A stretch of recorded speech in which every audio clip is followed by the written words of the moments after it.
Habang tumutunog ang gitara sa akin, makinig ka sana. Dumungaw ka sa bintana na parang boom! So gagawa tayo ngayon guys ng litson manok. Okay, so ang gagamitin natin dito is yung mga ingredients lang na kung anong meron tayo. Huwag nating gawing social kung ano yung mga ingredients na nasa paligid natin yung gamitin natin. Example nito, magic strap. So lagyan natin ng magic strap. Then kung anong ay tuyo kayo, lagyan nyo ng tuyo para pag naluto yung lechon manok is medyo siya mapula. Kung meron kayong asin, lagyan ng asin. Sa akin wala akong asin, tuyo lang lagay ko. Di ba? Practical to guys. Same lang yung kain, pero mas maganda pag kumpleto yung ricados sa ingredients kasi mas masarap siya. Pero depende pa rin yan guys sa pagluluto. So akin gilagyan ko ng tuyo para pag naluto to medyo siya mapula. Okay, pag nagbigay kasi ako dito ng mga ratio ng ingredients guys, kung maalat kayo or hindi kayo mahilig sa maalat, wala pa rin. Dapat kung ano yung panglasa nyo, yun ang sundin nyo.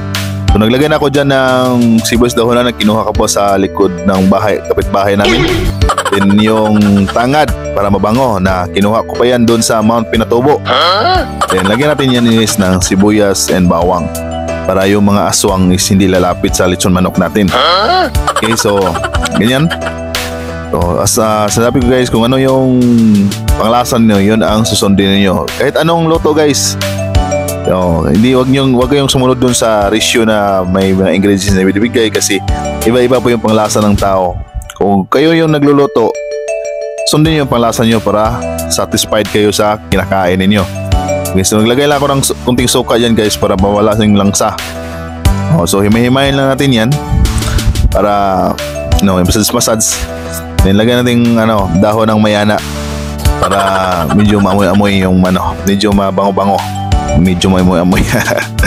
So yan na guys. So make sure lang guys pag nag-lechon kayo, dapat bago nyo itali, dapat ang iyong paa dapat nakaposisyon siya na pang mayaman. Ganyan.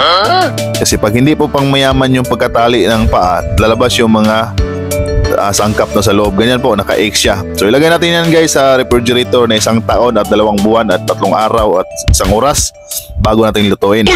So i-rep natin yan. So ito na yan guys, yung marinated natin na chicken na 1 taon nakalipas. So ilalagay natin ito sa air fryer. Lulutuin natin ito sa air fryer guys kasi wala tayong uling eh. Okay. So isalpak na natin yan. Isit na natin yan sa 45 minutes. Yung pagluto. Pero pag hindi siya naluto ng 45 minutes guys, sabihin nyo naman dagdagan ng minuto. Monitor nyo lang, baka masunog. Dinisit natin yung temperature na 180 degrees. Para mabilis siyang maluto. Okay, so ganyan lang guys. So ito na po yung finished product natin, di ba? Mapula siya, masarap at juicy. Okay, sarap tingnan, di ba? Nakakatakam. Alright, thank you guys. Follow for more.